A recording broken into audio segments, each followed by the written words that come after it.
Hello la famille, how are you doing?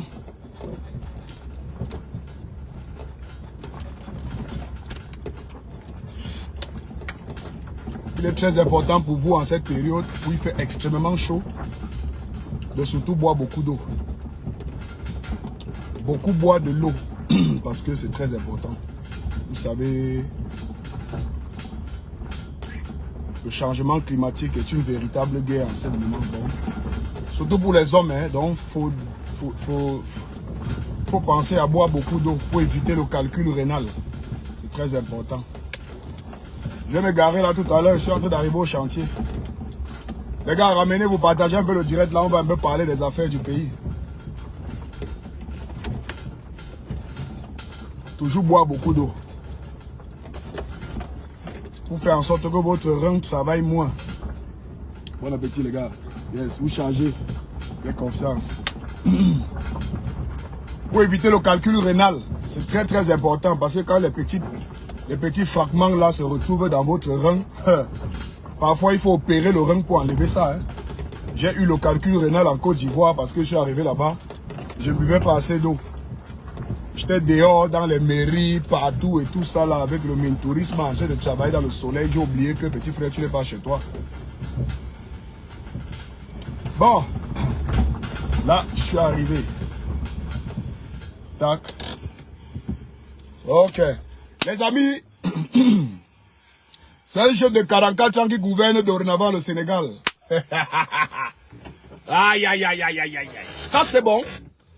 Au Cameroun, à qui le tour? À qui le tour? Déjà, Kaba Libi, toi, tu nous avais mis dans un fongo pas possible. On a cru en toi. Mais tu es venu nous embrouiller. Vous avez vu, non? Quand un jeune veut gouverner, il ne chasse pas l'Assemblée nationale. Non. Il ne chasse pas l'Assemblée. Quand on veut gouverner un pays, on ne se contente pas de l'Assemblée nationale. Oui. On ne se contente pas. Vous avez vu ce qu'un jeune est capable de faire. Me voici au chantier, le papa un peu cassé ma tête. Voilà mon grand frère de combien d'années? De pratiquement 11 ans. 10 ans, 11 ans. Mon grand frère de 10 ans qui gouverne aujourd'hui. C'est ça qu'on veut voir en Afrique. Et c'est ça qu'on veut voir en 2025. Bon, c'est vrai que le Cameroun, vraiment notre problème est beaucoup plus... est un peu plus différent. Et au Cameroun, vraiment, à qui le tour? Oui, à qui le tour? Tu peux déposer ta candidature. Non, je ne suis pas un faiseur de politique pratiquant. Je suis un faiseur de politique réclamant. Donc il y a une différence entre un faiseur de politique pratiquant et celui qui est réclamant. Donc moi je fais la politique parce que je revendique mes droits, je revendique la cherté de la vie, je revendique de la justice pour tous, je revendique l'eau potable pour tous, je revendique l'électricité pour tous, les routes pour tous. Parce que je suis un jeune, j'estime que moi en tant que jeune, je me bats tellement pour mon pays que je ne voudrais pas souffrir dans le pays pour lequel je me bats. Parce que tous les jours on sort, on vient travailler, on est dans les chantiers tous les jours. C'est vrai, on se bat parce qu'on veut devenir riche aussi. Parce qu'on veut avoir une famille, envoyer des enfants dans les vraies écoles pour qu'ils obtiennent également des vrais diplômes, pour pouvoir également s'imposer dans le futur. Mais en outre, on se bat aussi en tant que jeune entrepreneur à sortir quelques 2, 3, 4 jeunes du chômage. Là, on aide l'État. On aide l'État à enlever les bandits du quartier pour les amener dans les chantiers, pour les inculquer le travail, pour les apprendre le travail. C'est quoi la construction métallique? C'est quoi les travaux du chantier? C'est quoi les travaux du BTP? Donc, on sort beaucoup de jeunes du chômage. Donc, je suis utile pour mon pays. Donc, je ne vois pas où quelqu'un pourra se positionner un jour pour me poser la question qui est celle de savoir, Miraldo, qu'est-ce que toi-même tu as fait pour le Cameroun? Non, tu vas poser ça à un autre, peut-être au bandit, au voleur de la République. Moi, tu ne me poses pas cette question. Parce que j'ai fait déjà beaucoup pour mon pays. Si j'ai réussi à sortir 9 jeunes du chômage, c'est beaucoup. Vous êtes chez vous en train de vous branler. Moi, je suis en train de sortir 9 jeunes du chômage qui ont du travail tous les jours et qui parviennent, à travers les petits chantiers que nous gagnons, à nourrir leurs petites familles. Et demain, eux aussi, ils auront la chance de tomber sur des grands chantiers et deviendront également des patrons ou des très grands techniciens supérieurs, des techniciens principaux dans les grandes entreprises où ils auront des bons salaires, les permettant de s'occuper de leur famille. Donc vous voyez qu'aujourd'hui, c'est possible en Afrique d'avoir un président comme le nouveau président du Sénégal. Vous avez vu comment il est jeune. Hein, sans Jansan. Jeune sans Jansan avec un teint chocolaté. Il va maintenant parler à une certaine tranche de la population qui comprendra véritablement le message transmis par celui même qui appartient à cette génération. Donc nous on a eu un comme ça au Cameroun, il est arrivé. Nous on a cru à lui à un moment donné, on se disait que bon, voilà le renouveau qui est arrivé, voilà le changement, voilà la jeunesse qui va prendre, qui va se mettre aux affaires. Mais en réalité, il nous a démontré que les jeunes Camerounais ne peuvent pas tenir les affaires de ce pays parce qu'ils ne pensent qu'à leur ventre. C'est ça le problème des jeunes au Cameroun. La jeunesse est égoïste. Malheureusement, c'est ça. Hein. La jeunesse, elle est égoïste. Kaji, Kaji, Kaji, Kaji, Kaji.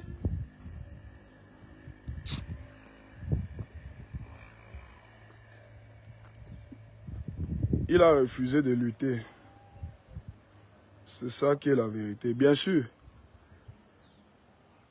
Non, il a refusé de lutter. Vous avez donc vu la différence qu'il y a entre un peuple et les populations. Les Camerounais ne sont qu'une population. Une population des personnes divisées sur des choses qui en réalité ne devraient pas les diviser. Nous sommes une population remplie de tribalistes. Gars, venez prendre les faits là.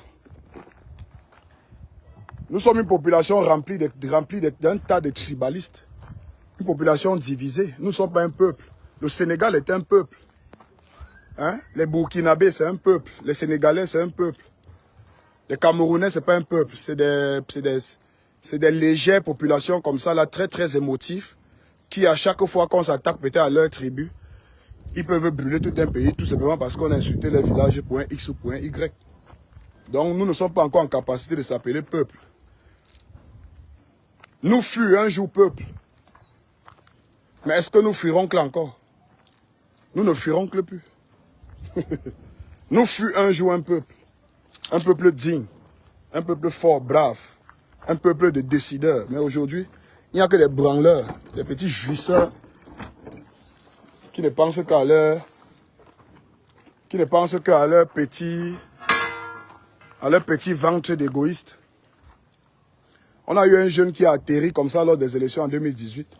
Moi particulièrement, j'étais d'abord très très fan de lui.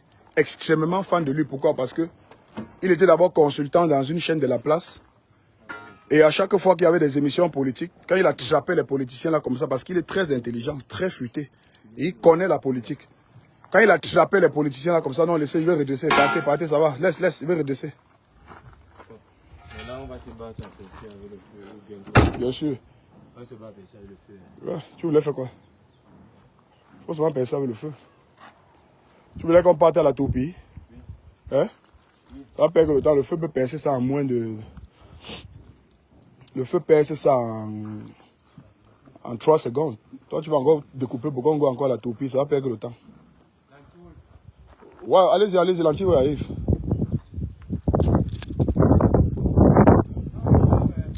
Ah, il y a le diluant. Ok. Quelle quantité d'anti-rouille?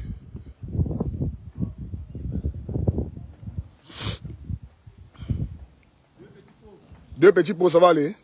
Ok. Donc, comme je vous expliquais, moi particulièrement, j'étais très très fan de ce jeune qui était d'abord un grand niaqueur parce qu'à chaque fois qu'il attrapait un politicien à Vox Afrique en tant que consultant, il les alimentait. Ouais. Donc, il les alimentait. Donc, quand le type là, finalement, s'est présenté comme candidat à la présidence, j'ai dit que Yeso Christos. C'était à partir de 2018 que les problèmes des Camerounais allaient commencer à changer. Mais, malheureusement, il est même venu augmenter les problèmes de la jeunesse. Parce qu'il ne fallait même pas te présenter en tant que jeune. Tu ne peux pas venir niquer toute une jeunesse comme ça là. Tu ne peux pas venir niquer toute une jeunesse. Un gars, on comptait sur toi. Et tu avais la carrure, le charisme qui va avec, intelligent. Tu remplissais toutes les conditions pour pouvoir être le prochain président du Cameroun. Tu es venu, tu as commencé à dandiner, après tu es go à l'Assemblée. Tu partais chercher quoi à l'Assemblée? Vous avez déjà vu ça où en Afrique? Un opposant qui est à la conquête du pouvoir se contente d'être un député à l'Assemblée. Vous avez vu ça où? en Afrique. Peut-être chez le Watt, vous avez vu ça où? Vous avez vu ça où? C'est comme un lion qui en face de lui a un gros buffle, qui sait que le buffle là va pouvoir nourrir toute la famille. Il préfère laisser le buffle pour courir derrière une gazelle. Et une gazelle qui court extrêmement plus vite que le buffle en question. Le buffle en question était fatigué. On avait déjà zigzagué son tendon d'Achille de part et d'autre. Tout ce qui te restait à faire en tant qu'un jeune lion, c'était de me mettre ce buffle-là à terre. Mais tu as préféré laisser qu'on soigne le buffle jusqu'à ce que le buffle a recommencé à marcher, il a regagné toutes ses forces. Maintenant, le buffle est dangereux. Le buffle est dangereux. C'est pour ça que pour mettre le buffle à terre aujourd'hui, il faut minimum 4 à 5 lions. C'est pour ça qu'on vous demande de vous coaliser. Pour pouvoir mettre le buffle à terre. Parce que là, il est dangereux. Une fois qu'il se tourne là, dès qu'il lève, n'importe qui trouve sur son passage, avec ses cornes, vous êtes mort. Parce que le buffle est fort. Mais là, son tendon d'Achille était vraiment touché. Au lieu que vous achevez une fois le buffle, non, tu as préféré déjouer les autres pour aller suivre la biche. Hein? Maintenant, la biche, même tu n'arrives pas à la tenir. Tu l'as mangée, elle est insuffisante. Hein? La biche, elle est insuffisante. Elle n'a pas pu couper la faim. Il y a toujours une soif. Hein? Une soif de changement qui est réelle. Maintenant, qu'est-ce que vous nous préparez pour 2025? Hein?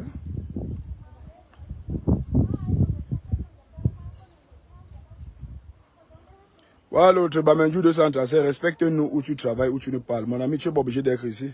Il fait ce qu'il veut, c'est ma page. Tu crois que je suis là pour me faire respecter par toi? Je fais quoi ton respect? Ça donne l'argent. Tu crois sincèrement que je fais le live parce que j'attends un quelconque respect venant de vous? Déjà, vous n'êtes pas un peuple. J'attends quel respect venant d'un peuple? Je vous transmets juste mes impressions par rapport à ce qui s'est passé au Sénégal. Tu penses que j'attends que tu me respectes? Tu dis que parle-nous où tu travailles. Mon ami, c'est tout ça qui me donne à manger. Tu crois que c'est ta grand-mère qui me donne à manger? C'est mon travail, c'est plus important. Je peux déposer mon téléphone dans la voiture et jette ça là-bas. Vous restez là. Je m'avais donné les instructions sur mon travail, sur ce qui me permet de payer mon loyer. Et je reviens. Si ça te dérange, c'est à toi de partir. Ce n'est pas à moi de changer. C'est à toi de partir. Parce que tu es chez moi ici et tu fonctionnes selon mon règlement. Donc si je décide que, d'abord même, je ne parle même plus. Et vous allez rester là. Voilà. Je ne parle même plus. Elle va chercher le bois. Chèvre. Les grands intellectuels parlent tous les jours. Ça vous apporte quoi? Les grands intellectuels vous parlent tous les jours. Ça change quoi dans vos vies? Vous les écoutez tous les dimanches à la télé, non? Je bois d'abord l'eau, il fait chaud. Je dois remettre tout ce que je perds.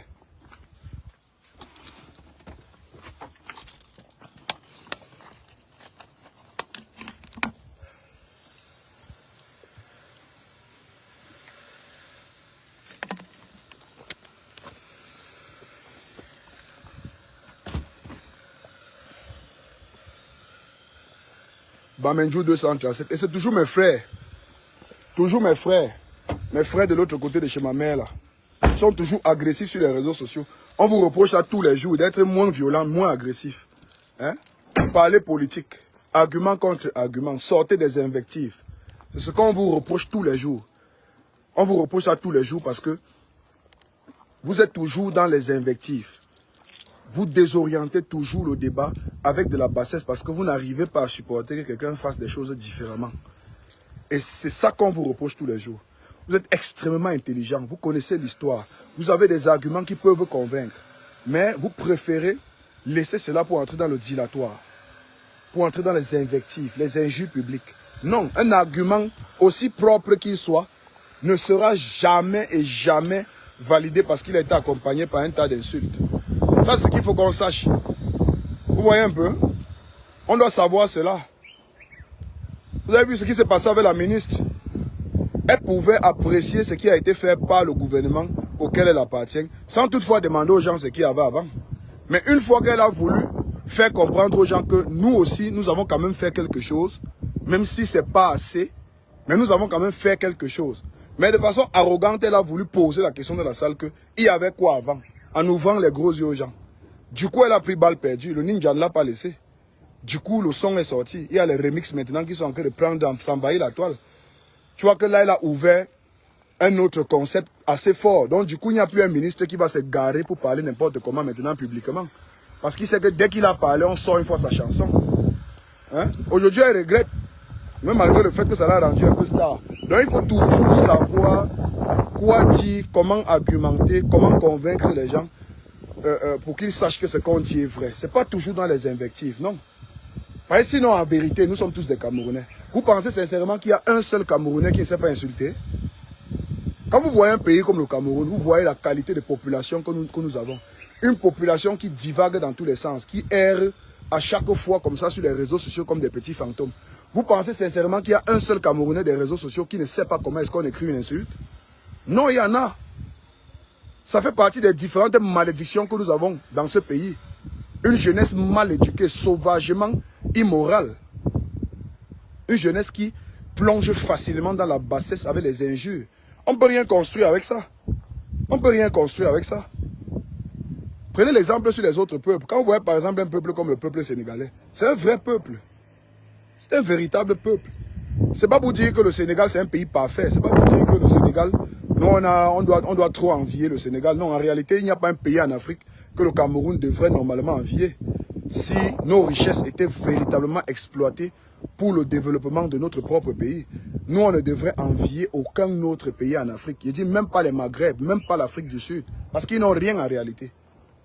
Ils n'ont rien, c'est nous l'Afrique en miniature. Nous avons tout ici. Tout ce que vous pouvez retrouver partout dans d'autres pays en Afrique, sachez qu'il y a ça au Cameroun. On a tout jusqu'au désert, même au Cameroun il y a le désert. Donc nous avons tout. Tout ce qu'il y a dans les autres pays en Afrique, il y a ça ici. Il y a ça ici. Donc sortez un peu de là, sortez de là. Soyez un peu des personnes civilisées, matures. Évitez un peu de vous plonger toujours dans les invectives, dans les injures à 2 balles. On n'a pas besoin de ça. On n'a pas besoin de ça. Et là, je m'adresse à toute la population camerounaise. Tous ceux qui auront le privilège peut-être de m'écouter un jour ou l'autre. Je sais que je n'ai pas assez d'audience pour vous convaincre tous. Mais à chaque fois qu'une personne va m'écouter, doit savoir que je ne suis pas quelqu'un qui prône les injures, la saleté, la poubelle. Je ne prône pas l'immoralité. Non. Parce que je n'ai pas grandi dans ça. Même si là où j'ai grandi, il y avait ça autour de nous. Mais nous, on a pu échapper à cela. Parce que nous avons grandi dans des contextes quand même assez difficiles où autour de nous, il n'y avait que ça. Mais Dieu merci quand même, c'est que ma mère a su comment boucher nos oreilles à chaque fois pour que ça n'entre pas dans nos oreilles. Et à un moment donné, même quand ça entre dans nos oreilles, nous a fait comprendre que ce n'est pas parce que c'est entré dans tes oreilles que tu dois l'utiliser. Et il faut dire ça à vos enfants. Ne ramenez pas vos enfants chez vous, vous les apprenez à être des incivistes. Hein? Et à ne sortir que de la puanteur de leur bouche. Tout ça commence en famille. Un gars qui vient sur les réseaux sociaux insulter par exemple le cul des mères des gens, c'est un gars à qui on a enseigné ça à la maison. C'est que son père a de la facilité peut-être parfois à injurer sa mère. Quand vous voyez un jeune adulte, mature, un gars qui est responsable, qui paye sa maison, venir sur les réseaux sociaux, insulter par exemple les Bamileke, que ce sont les porcs. Hein? Insulter par exemple un peuple comme le peuple Béti, que ce sont les odontolistes, les odontolards. Vous pensez qu'il prend ça où? Ça vient de la famille. C'est pas dans la famille. Chaque fois, on insulte toujours les bêtises en disant quoi, en quoi, en quoi, aban quoi, aban quoi. De l'autre côté, toujours, on insulte les autres en disant glafis, les porcs, les porcs. Ça vient de la famille. Donc, ce sont vos parents qui vous inculquent ça. C'est l'éducation que vous recevez chez vous. Et avec ça, vous ne pouvez pas être un peuple. Parce qu'un peuple ne se réduit pas à insulter les villages des uns et des autres. Non. Un peuple, c'est pas ça. Un peuple, c'est même celui qui prône beaucoup plus sa multiculturalité. Hein? Un vrai citoyen, un vrai nationaliste et patriote, c'est quelqu'un qui valorise même beaucoup plus la culture de l'autre. Parce que c'est une culture que tu ne connais pas. Et quand on ne maîtrise pas la culture des autres, on n'entre pas dans les injures peut-être parce qu'on ne la maîtrise pas. Donc c'est pas parce que tu ne connais pas la pratique des crânes que tu vas venir insulter tout un peuple en disant qu'il part te déterrer les crânes. Tu dois d'abord comprendre que c'est quoi la pratique qu'on appelle les crânes. C'est quoi cette pratique? Elle sert à quoi? Là tu la respectes. Tu ne vas pas chez les Bassas les insulter en disant qu'ils font par exemple les pratiques de l'eau. Non, ils sont nés dans l'eau. Tu sais qu'ils ont quelle relation avec l'eau? Ils doivent faire leur pratique avec l'eau parce qu'ils sont un peuple de l'eau. Et tu dois respecter ça. Donc voilà un jeune président aujourd'hui qui va devoir gouverner tout le gros Sénégal que vous connaissez, il a 44 ans. Bon, dans votre pays en 2025, qui va gouverner le pays? Qui va gouverner? Qui va gouverner votre pays? Parce qu'en 2025, le président doit changer. Tel que vous voyez là, de façon naturelle, le président doit changer en 2025. Parce qu'il il n'existe plus en ce moment. Il ne gouverne pas. Il a déjà fait ce qu'il a fait, bravo, félicitations à lui. Mais en 2025, il ne doit plus être là. Il ne peut plus être là parce qu'il n'a plus de faculté de pouvoir nous gouverner en temps plein. Il ne peut pas. Il ne peut pas. C'était une erreur de lui avoir incité à vouloir gouverner 7 ans de plus encore. Il serait au village, en ce moment, il serait en bonne et due forme, en bonne santé, loin du stress, loin des bruits et loin de toutes les invectives qui circulent sur les réseaux sociaux le concernant. Aujourd'hui, un patriarche comme celui-ci, on a des populations qui se retrouvent encore sur les réseaux sociaux en train d'insulter leur propre président. Oui. Il peut avoir un bilan comme celui qu'on connaît. On peut le juger parce qu'on le jugera sur son bilan. De toutes les façons, il fera un bilan, mort ou vivant. Mais après, il faudrait qu'on n'habitue pas les jeunes à entrer dans les invectives et à insulter leur patriarche comme s'il était leur égal. Moi, je ne suis pas d'accord. La politique, ce n'est pas descendre en bas de la ceinture et aller insulter les gens là où il ne faut pas. Oui. Mais on est face à une réalité. Face à la réalité, notre père, qui est censé être notre président, n'est plus présent comme avant. Parce qu'à l'époque, il était présent, il pédalait du vélo. Il allait dans ses plantations, dans ses champs de maïs. Il allait lui-même récolter le maïs. C'est lui qui présentait le premier maïs de sa plantation au Camerounais. Ça encourageait les gens à faire de l'agriculture. Mais aujourd'hui, on ne le voit pas. Il n'est pas là. Donc naturellement, en 2025, peu importe celui qui le remplacera, toujours est-il que lui, déjà, il le sait, nous, on ne le veut plus. Mais on ne le veut plus parce qu'on va le prendre après et jeter. Non. Parce qu'en tant que Bantou, nous sommes appelés à protéger nos patriarches. Parce que bientôt, il entrera dans la lignée des ancêtres. Vous pensez que quand vous parlez souvent de vos aïeux, de vos ancêtres, là, il s'agit de qui? Il s'agit tout simplement des personnes qui ont vécu avant vous, bons comme mauvais. Est-ce que tous nos ancêtres étaient bons? Tous nos ancêtres n'étaient pas bons. On avait des ancêtres maquisards. On avait des ancêtres criminels. Et on avait des ancêtres intègres. On avait des ancêtres nationalistes, attachés à la culture. Des ancêtres humbles, travailleurs. Mais on avait aussi des monstres. Mais tout cela, on les appelle aujourd'hui des ancêtres. Et nos ancêtres africains sont des personnes tout simplement qui ont vécu avant nous. C'est des personnes qui ont développé des choses que nous avons trouvées. Parce qu'à l'époque, voilà, le monde, le pays, le Cameroun était différent. Les gens n'habitaient pas dans les R+6, dans les R+7. Ouais. Les gens se déplaçaient à pied. Ils se nourrissaient de l'agriculture et de l'élevage. Mais aujourd'hui, c'est beaucoup plus important. Tout ça, là, comme ça, ne s'est pas créé seul. C'est une chaîne de travail bien structurée. Des êtres humains qui ont pris le temps de bien structurer les choses. Et ce sont nos ancêtres, donc ce sont les êtres humains. Donc celui qui est là aujourd'hui sera demain un patriarche. Bon comme mauvais, il restera dans les annales de l'histoire du pays en tant qu'un patriarche. Et personne ne pourra lui enlever cette étiquette-là. Personne. Vous voyez qu'aujourd'hui, malgré les années qui passent, on continue de parler de Idi Amin Dada. On continue de parler de Sesekou Wozabanka. On continue de parler de lui. Mobutu est dans l'histoire. Figurez-vous que jusqu'à aujourd'hui, on parle toujours des nazis. On parle de Hitler. Il est dans l'histoire. Parce qu'il a joué sa partie. Il a joué son rôle dans l'histoire. Après, tout ce qu'on nous a raconté, c'est parce que c'est lui. Il a eu à impacter les gens. Il a impacté la société. Malheureusement, elle était négative. Mais si tu lui poses bien la question aujourd'hui, même en tant qu'ancêtre, il va te dire qu'il le faisait pour le bien peut-être de son pays, de l'Allemagne. Il va te dire qu'il le faisait parce qu'il voulait imposer la puissance allemande. Il te donnera certainement une raison positive selon lui. Pourquoi est-ce qu'il a été autant criminel dans sa vie? Donc, tous ces gens-là restent nos ancêtres. Et on devrait les respecter. Parce que d'ici 100 ans, le président de la République actuelle sera un ancêtre.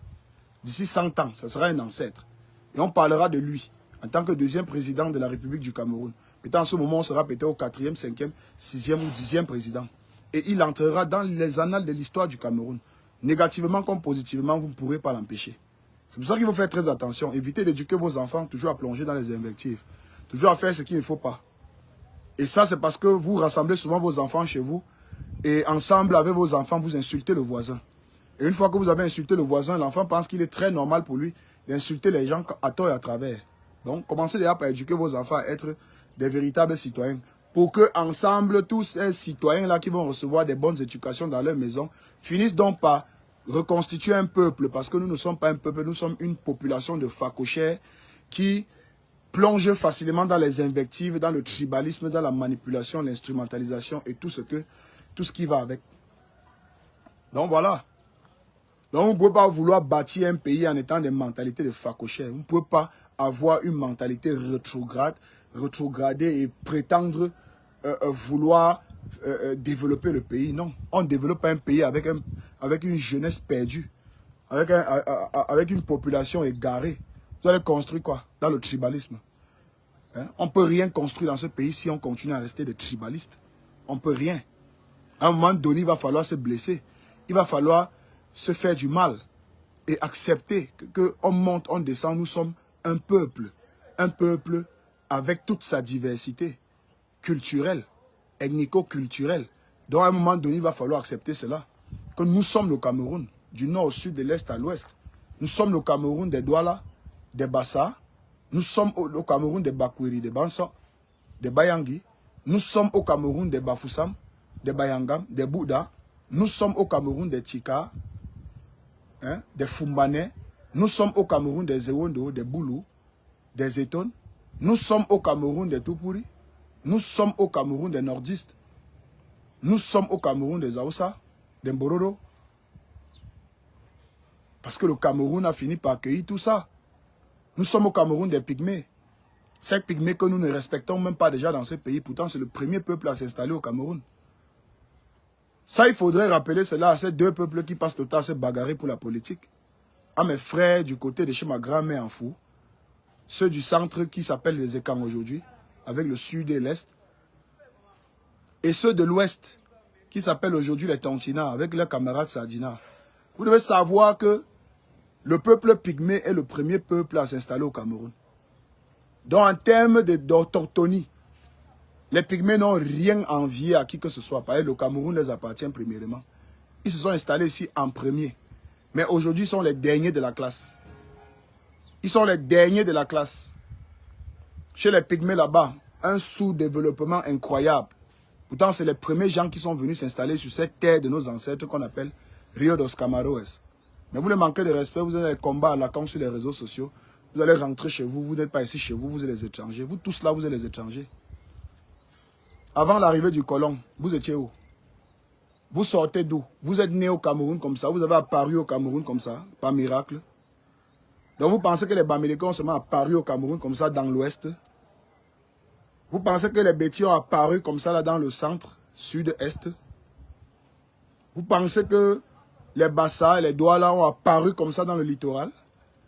Vous ne voyez pas qu'il y a parfois une similitude entre les pratiques traditionnelles Sawa et les pratiques traditionnelles du sud-ouest chez les anglophones?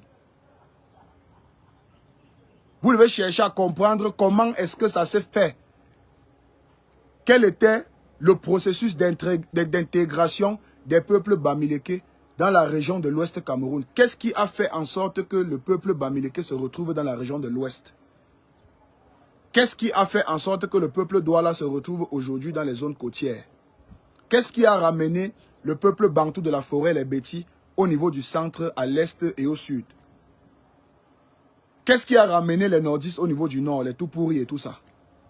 Ça, c'est parce qu'on a des corbeaux qui viennent sur les réseaux sociaux, qui ont des mégas, chargent des mégas, achètent des grands téléphones, des iPhones, ça filme bien, mettent des mégas, ne lisent jamais l'histoire de leur pays, mais sont sur les réseaux sociaux en train d'insulter les culs des mamans des gens, en train de dire comme quoi les gens sont les porcs et que les autres sont les odontolistes. Mais la propre histoire de leur propre pays dans lequel ils vivent, ils ne la connaissent pas. Mais ils veulent le développement et le changement dans leur pays alors qu'ils ne connaissent pas l'histoire de leur propre pays. Toujours en train de féliciter l'histoire des autres. Regardez ce qui arrive au Sénégal. Nous sommes toujours en train d'apprécier quand ça arrive chez les autres. Ça n'arrive jamais chez nous. Tout ce qui est bien, c'est toujours chez les autres. Si on construit un vrai pont à Alassane Ouattara, c'est toujours, ça va être en Côte d'Ivoire. Si on construit un échangeur 4 niveaux, on va toujours aller voir ça au Ghana. Le métro arrive pour sa première fois en Afrique. Ce n'est pas chez nous. Ce n'est pas chez nous. Le socle granitique même du mouvement africain, le Cameroun. Le Cameroun est le noyau central de l'Afrique. De par sa position, de par sa diversité culturelle et de par sa diversité de richesses naturelles. Nous sommes en principe le noyau central même du monde, si vous ne le savez pas. Regardez la position du Cameroun sur la carte générale du monde. Allez regarder la position, prenez la carte générale du monde et vous la placez là. Prenez un compas. Positionnez le compas sur le Cameroun et faites-moi le tour, vous allez comprendre de quoi je parle. Faites-moi le tour de ce compas, vous allez comprendre de quoi je parle. Je dis bien ceci. Vous avez été à l'école, non? Je m'adresse aux mathématiciens. Prenez-moi un compas, vous me prenez le plan, la carte générale du monde. Fixez-moi ce compas-là au niveau du Cameroun. Et faites-moi le travail. Vous allez voir ce qui se passe. Vous allez comprendre quelle est la position stratégique du Cameroun, même sur la carte mondiale. Mais qu'est-ce qu'on en fait de ça? On ne fabrique tous les jours que des imbéciles, des benséquineurs, des vendeurs à la sauvette. Hein? Des diplômés sans emploi, des diplômés frustrés, qui en réalité se retrouvent sur les réseaux sociaux, malgré toutes les études qu'ils ont faites, deviennent des invectiveurs. Deviennent des invectiveurs, des immorales, des immatures, des poubelles intellectuelles sur les réseaux sociaux. C'est dommage. Regardez bien la plupart des activistes qui créent des forums dans lesquels vous allez toujours écouter des injures horribles. C'est des intellectuels, c'est des gars qui ont fréquenté. C'est des bacs plus. C'est des bacs plus, je ne sais pas trop quoi augmenter là-dessus. Mais regardez jusqu'à quel niveau nous sommes capables de descendre, dans quelle qualité de bassesse. Regardez même ceux qui sont censés être nos gouvernants. Regardez la qualité de langage qu'utilisent certains de nos ministres. Vous comprenez directement que c'est un pays qui n'a aucune vision. On ne fabrique que des monstres langagers, des monstres intellectuels. On ne fabrique que des personnes qui sont frustrées de par leur position. Des personnes qui ont peur de perdre ce qu'en réalité, ils ont peur de perdre ce qu'en réalité ils ne méritent même pas avoir. Regardez la façon avec laquelle certains de nos ministres parlent. Regardez la façon avec laquelle certains députés parlent. Regardez la façon avec laquelle certains de nos maires parlent. Regardez la difficulté que nous, population égarée, toutes les difficultés que nous avons parfois à entrer en contact avec un simple maire. Un maire en réalité qui représente le peuple. Regardez toute la difficulté que nous avons à entrer en contact avec un député. Un député qui va à l'Assemblée militer pour les causes du peuple. Il parle au nom du peuple, mais lui-même, il est inaccessible pour le peuple. Avec il ne sert à rien. Si vous avez un député que vous ne parvenez pas à voir pour pouvoir lui poser un certain nombre de questions, pour qu'il vous explique quand même ce qu'il est parti dire à l'Assemblée nationale à votre nom, ça veut dire qu'il ne sert à rien, ce n'est pas un député. Mais regardez vos députés, ils sont sur Internet en train de faire les photos, ils font les selfies tous les jours. Ils vivent leur vie paisiblement, parce que ce n'est que ce qu'ils cherchaient. En fait, ils ne cherchaient rien d'autre que leur vie d'hommes d'affaires qui vivent actuellement sur les réseaux sociaux. On a été dupés. On a été dupés, on a été trompés par ces jeunes-là. Ils doivent même nous rendre des comptes. Tous ces jeunes députés-là qui sont devenus députés en 2018 ou en 2019, je ne sais pas trop quoi. Mais c'est des menteurs, c'est des personnes qui ont bafoué toute notre confiance. Ils nous ont mis Gancon 11 devant 11, comme une toupie volante. C'est les gars qui nous ont niqués. Ils nous ont niqués. Les gars ne cherchaient que le chaos pour pouvoir mener leurs activités, pour pouvoir faire venir les marchandises de l'étranger et vendre au Cameroun. Ils nous ont fait ça dur. Vous ne vous rendez même pas compte de ce qu'ils nous ont fait. Vous faites confiance aux personnes de votre génération et c'est exactement ces personnes qui vous niquent même plus que vos ancêtres qui vous nous ont niqués depuis des siècles. Ces jeunes-là nous ont plus niqués même que ceux qui sont là depuis 42 ans. Parce qu'en réalité, ils nous ont ralenti dans notre démarche, dans notre projet de lutte pour le changement. Ils sont venus casser le mouvement et sont allés s'installer Choualo-Kaolo. Une fois qu'ils ont eu le Kaolo, ils ont commencé à faire importer les marchandises et c'est ça qu'ils vendent partout sur Internet. Ils sont devenus des blogueurs. Ils sont devenus des blogueurs. C'est grave ce qu'ils ont fait. Ils doivent nous rendre des comptes à un moment donné. Et vous allez nous rendre des comptes. Vous montez, vous descendez. Vous allez nous rendre des comptes. On monte, on descend. Ne vous dérangez même pas. La chasse aux sorcières sera activée. Elle sera activée et brutale. Chacun de vous va devoir démontrer comment est-ce qu'il a fait pour devenir riche dans le pays ici. Je m'adresse aux blogueurs qui chopent les dos du gomme là. Je m'adresse à tous les petits maires qui sont dans les petits villages là. Vous qui chopez les dos là, qui roulez dans les grosses voitures là. Vous qui avez construit des grosses maisons avec l'argent des Camerounais. Vous allez nous rendre compte. Vous avez vu ce qui s'est passé au Gabon, non? Vous avez vu ce qui s'est passé au Gabon, non? Vous allez nous rendre gauche. Ne vous dérangez même pas. Tous nos grands frères là qui nous ont niqués là. Vous allez nous rendre compte. Parce que moi, par exemple, si tu me demandes ce que j'ai fait pour avoir 2 terrains à Yaoundé, je te dirais que c'est SCI La Terra. C'est un Djangui Terrain. Je suis tombé sur eux à travers leur concept, en travaillant avec eux. Ils m'ont donné la possibilité de payer mon terrain sur 12 mensualités. J'ai obtenu le premier facilement. Le deuxième, je suis encore en cours en train de faire mes paiements avec beaucoup de frères qui m'ont rejoint dans le business. Et si on me demande que toutes les fins du mois, tu fais comment pour verser un montant de 380 000 par exemple chez SCI La Terra, je vais vous démontrer comment est-ce que je fais pour avoir cet argent. C'est terre à terre, je vous explique. Je vous explique sans tâtonnement, sans titubation. Que voilà ce que je fais comme métier. Voilà ce que je fais pour pouvoir cotiser, payer mon loyer, nourrir l'enfant et prendre soin de ma famille. Voilà ce que je fais. Donc tous ces jeunes-là, vous qui avez choisi le Kaolo de maire, le Kaolo de député, tous les grands businessmen là, les propriétaires des chaînes de télé, tous les businessmen là, les investisseurs, les hommes d'affaires, vous tous qui êtes devenus sénateurs là, vous allez nous expliquer comment vous avez fait pour être sénateur? De 2, ce que vous avez utilisé votre statut de sénateur pour faire au Cameroun. Parce qu'on vous voit, on voit comment vous utilisez votre position pour bien vous positionner.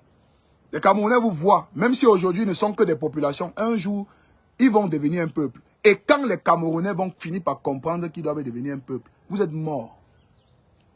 Vous êtes morts. Ça sera même plus dangereux que dans les autres pays où on a eu les remondata. Donc pour vous, ça va d'abord vous surprendre. Ça sera comme un coup, le coup qu'un Ganou a reçu d'Anthony Joshua. Il ne s'attendait pas au coup là. Que bim, le gars est descendu.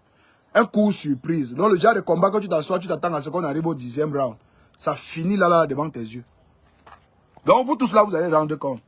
Ne vous dérangez même pas. Vous allez rendre compte. Tout ce qu'on chapte là, tout le monde connaît votre position.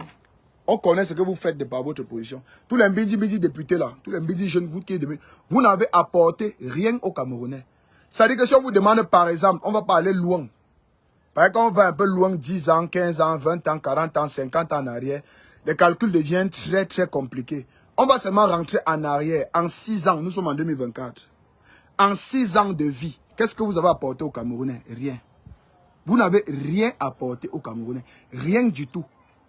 En réalité, ce que vous avez fait, c'est que vous avez déplacé un objet sur la table et vous avez mis sur la chaise. Ce n'est même pas sorti de la maison. Vous avez passé le temps à déplacer les objets entre la table, la cuisine, la chambre et votre salon. Alors qu'on vous demandait de déposer, de prendre des objets qui étaient dans le salon pour ramener ça au marigot. C'est au marigot qu'on vous demandait de ramener ça. Pour aller développer le marigot. Mais vous avez passé le temps à déplacer les objets dans votre maison. Tu prends le peigne au salon, tu vas mettre à la cuisine. Après, toi, mec qui crie encore que, hey, c'est à la cuisine. Tu reportes encore à la cuisine, toi, tu vas déposer. Oui, par exemple. Peut-être qu'elle parle comme ça, personne ne va comprendre. Je vais prendre un petit exemple. Regarde, par exemple, le Carrefour, j'aime mon pays, le Cameroun. Si tu demandes, par exemple, au supermarché que tu as apporté quel vrai projet concret en tant que maire, actuellement, c'est dans la ville de Yaoundé. Il va te dire qu'il a construit le monument J'aime mon pays, le Cameroun. Moi, j'ai envie de lui poser une question. Et l'échangeur à 3-4 niveaux qui était prévu là-bas, qu'en est-il? Quand tu vas lui poser la question, il va send ses gros bas comme Kemte Hall. Venez à l'homme Hall, ça va faire quoi? Quand vous allez à Hall, ça va faire quoi? J'ai alors peur de ça. Ça va me faire quoi si vous m'arrêtez? Qu'est-ce que ça va bien me faire si vous m'arrêtez? Ça va dépasser le nombre d'enfants qu'on a tués au pays. Ça va dépasser tous les enfants qui sont morts à Bamenda. Ça va dépasser ceux qui sont morts ici à Ngabou. Ça va dépasser ceux qui sont morts en Gouache. Ça va dépasser les gens qui sont morts à Ezeka. Ça va dépasser qui? Tous les gens qui meurent tous les jours sur l'axe lourd. Les 40 morts, 70 morts, 60 morts. Les gens qui sont morts sur la falaise brûlée par un camion de carburant frélaté qui est passé devant les autorités et à Tchoko et finalement aller tuer les gens. Ça va dépasser quoi? Vous allez m'arrêter, ça. Vous allez arrêter tous les cas. Ça va vous faire quoi? Ça va faire quoi si vous m'arrêtez? Ça va faire quoi? Lorsque vous allez finir de m'arrêter, ça va me faire quoi? Rien du tout. La seule chose que ça me fera, c'est que ça va m'éloigner de mes Ndjaka. Ça va m'éloigner de mon boulot. Mais après, moi, je ne suis pas un égoïste. Il peut m'éloigner de tout ça. Tout le monde comprendra que si je suis un gâta et qu'il n'y a pas la possibilité d'apporter un soutien financier à ma famille, c'est parce que je suis un gâta. Ce n'est pas parce que je suis un irresponsable que je suis en liberté, j'ai la force et que j'ai refusé de travailler pour pouvoir subvenir à leurs besoins. Tout le monde comprendra que c'est parce qu'il avait dit la vérité et il est un gâta. Donc du coup, étant un gâta, il ne peut pas subvenir aux besoins de cette Ndjaka. Alors mon Ndjaka va devoir se battre pour pouvoir vivre et se positionner sur cette terre comme un homme. Parce que moi, je me suis battu. Je n'ai pas vu mon père. Mon père ne m'a pas vu grandir. Donc, lui va se battre comme je me suis battu. Et s'il est mon véritable enfant, moi étant en prison, il doit savoir qu'il doit se battre. Il doit tomber malade peu. Rares sont les fois où il doit tomber malade parce qu'il sait que papa n'est pas là. S'il veut tomber malade, il va coincher. Il va coincher s'il tombe malade régulièrement. Mais il doit savoir que papa n'est pas là, donc la source de revenus est réduite. Donc tu dois savoir que tu ne dois pas tomber malade n'importe comment pour permettre à ta mère de pouvoir bien t'éduquer, t'élever pour que tu grandisses et que tu te battes aussi dans cette vie pour pouvoir t'en sortir. Vu que moi, on m'a Hollande parce qu'elle dit la vérité et cette vérité-là a été destinée pour vous, ces enfants-là. Nous, on nous a hypothéqué notre avenir et nous, on ne parle que pour eux. Maintenant, s'ils doivent parler pour eux comme un rôle alors qu'ils ne parlent pas pour moi, parce que s'il ne s'agissait que de moi seul, je vis ma vie au calme, je me branle quand je veux, je vis bien parce que je suis un jeune battant. Donc s'il ne s'agit que de moi, je n'ai rien à réclamer à quelqu'un. Je n'ai rien, aucune revendication. Pourquoi? Parce qu'il peut me lever à n'importe quel moment de ma vie actuellement. Si je fais mes papiers pour n'importe quel pays que je choisis, je go. J'ai les capacités de partir partout où je veux. S'il veut go aux États-Unis, je pars. Il veut partir au Canada, je pars. Il veut partir en Italie, je pars. En Australie, je pars. En Nouvelle-Zélande, je pars. Il veut partir en Norvège, je pars. Ça, c'est les capacités que j'ai aujourd'hui. De décider que je peux partir dans n'importe quel pays et de façon propre, en mettant uniquement l'argent. Ça veut dire que je peux mettre 10 bâtons, je pars moi au Canada. Si je veux partir au Canada, par exemple. Mais je ne peux pas dépenser 10 bâtons, 5 bâtons, 6 bâtons pour aller au Canada, alors que moi j'ai un pays magnifique comme le Cameroun qui ne demande qu'à ce qu'il soit bien structuré pour permettre à tout le monde dans son secteur de faire la part des choses pour que le pays avance. Donc voilà. Donc vous n'avez rien fait. Ouais, un peu. Moi, en tant que technicien, quand moi, il y a le Carrefour, j'ai mon pays, le Cameroun. Moi, j'ai envie de naquer les techniciens qui ont là-bas, surtout quand il y a le budget. En tant que constructeur métallique, gars, vous avez positionné les morceaux de fer que vous avez soudés avec les tôles de 40 dixièmes qu'on a mis le Saint-Fer dessus. Après, on est venu mettre la peinture. On a fabriqué le ballon en fer. Je ne sais pas si c'est en fer ou c'est en béton. Bref, l'un des deux. Ça ne coûte même rien. Rien que le ballon qui est là-bas, tu me donnes 20 000 et tu fais le ballon là et dépose. C'est 20 000. Le ballon que sur le Carrefour, j'ai mon pays, le Cameroun, là, c'est 20 000. 2 feuilles. Tu me donnes 2 feuilles, tu fabriques ça. 2 feuilles. J'achète une feuille de tôle que je vais seulement découper à la forme du ballon, je soude et après je mets la peinture dessus. Terminé. Blanc-noir. Ça te fait le panneau de 5. Donc c'est rien du tout. Quand vous voyez la clôture, là, la clôture du Carrefour, j'ai mon pays, le Cameroun. Mais c'est pas la même clôture que je suis en train de faire ici. Hein? C'est pas ça là. C'est pas ça là. Juste avec les fleurs différentes. Voilà la clôture avec les flèches, non? Voilà ça. Voilà la clôture là, ici. Ce n'est pas ça là. Hein? Tu voulais quoi? Ça donne le pouce, ça simplifie le pouce, ça arrête tout. Et là, il faut faire quoi? Ici. Et ça là, tout. Ici. Mais tout ce qu'il faut percer là, en fait. Ah, ça fait sauter le poste. Ça fait sauter le poste. Vous savez pas supporter les postes. Et le diamètre du trou qu'il vous fait dessus, c'est combien? Diamètre de combien? Ouais, dans ce cas, go alors pour dans la caisse. Tu ouvres ma portière, tu jettes ça au sol là. Ça veut dire qu'il faut que Kou et Maë fassent ça tout de suite. Tout j'ai passé là, le centre là. Oui, c'est oui. C'est les deux ici. Ici là, ce n'est que ici, ce n'est qu'une pièce ici. Là où tu as chassé, non? Là où j'ai ouais. Bon, il faut que je parte faire ça. Ce n'est pas ça. Ouais, par exemple, là, je suis en train de monter le portail. J'ai à finir le portion. Regardez comment c'est magnifique. Regardez. Vous croyez que c'est combien? Là, on va installer le portail ici. Tout à l'heure. C'est ça qu'on est en train de terminer là. Hein? Ouais. Vous croyez que c'est combien? Là, on est en train de faire le portail là en bas. Là, le portail qui est en train d'être monté là-bas en bas. Hein?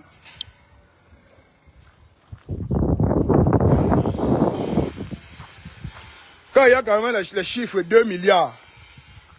Parce qu'après, il ne faut pas exagérer. On va vous poser les questions after. Expliquez-nous. Il n'y a pas de contre-expertise. Vous prenez l'argent des Camerounais, vous partez verser dans un carrefour. Avec un ballon qui voit les voitures passer tous les jours. Ça ne produit absolument rien du tout. Tu as seulement les chiffres et les milliards. On ne devait même pas y aller les milliards sur le projet là. Le projet n'atteint pas le milliard, c'est autour de 800 millions. C'est autour de 800 millions. Venez me dire 800 millions, je fais la même chose à côté. Guillez-moi 800 millions et fais la même chose à côté. Beaucoup plus beau. Beaucoup plus nyanga et plus sophistiqué. Beaucoup plus beau. Je fais la même chose et beaucoup plus sophistiqué. Pourquoi? Parce que nous sommes dans un pays où il n'y a pas de contre-expertise. On donne le chantier aux gens, ils finissent de construire. On vient à la télé, on annonce que ça coûte 2 milliards. On réceptionne, on fait les vidéos. On appelle 2, 3, 4 ressortissants de la tribu du Nord, la tribu du Centre, la tribu de l'Ouest, du Nord-Ouest. Ils viennent là, ils font la propagande, on fait les vidéos dessus, on filme sur Internet, 2 bâtons de manioc. Et après, les gens restent tranquilles. Ils ne se rendent pas compte de la supercherie qui vient de se passer quand on vient de nous niquer en fait beaucoup de milliards. Pour construire en fait un way qui... En fait, j'ai peut-être mes 4 combis, on construit le way là. Et c'est maximum 6 mois. Si on verse tout l'argent aujourd'hui, si dans 6 mois on livre. C'est le fer, c'est les morceaux de fer, les way qui traversent ça comme ça là. C'est les morceaux de fer soudés avec la tôle. La tôle qu'on a mis le centre fer, on a poncé la peinture. Maintenant, il part te mettre une mauvaise peinture, la peinture blanche. Ça se salit tous les jours, c'est déjà marron. Ouais, il m'avait fait ça, il finit le live là dans 15 minutes. Il m'avait fait ça. C'est déjà marron, maintenant il faut entretenir. Non seulement le monument là, il n'apporte absolument rien à quelqu'un. Mais il faut encore l'entretenir de temps en temps parce qu'il faut aller laver. Il faut remettre la peinture sur la clôture parce que même la qualité de peinture en réalité a été mal mise. Un truc comme ça là qui est un monument représentatif pour une grande ville comme Yaoundé, c'est tout un pays. Mais on doit poncer le fer là jusqu'à ce que c'est lisse et on me dépose la peinture à huile là-bas pour permettre à ce que cette peinture puisse lutter contre les intempéries comme la pluie. Pour éviter que les introductions d'eau n'entrent pas dans le mur pour pouvoir, dans le fer pour pouvoir rouiller le fer. Alors il faut fermer tous les trous de cette clôture. Tu ne dois pas voir aucun trou. Parce que lorsqu'il pleut, l'eau s'introduit dans le trou du métal et ça rouille le métal de l'intérieur.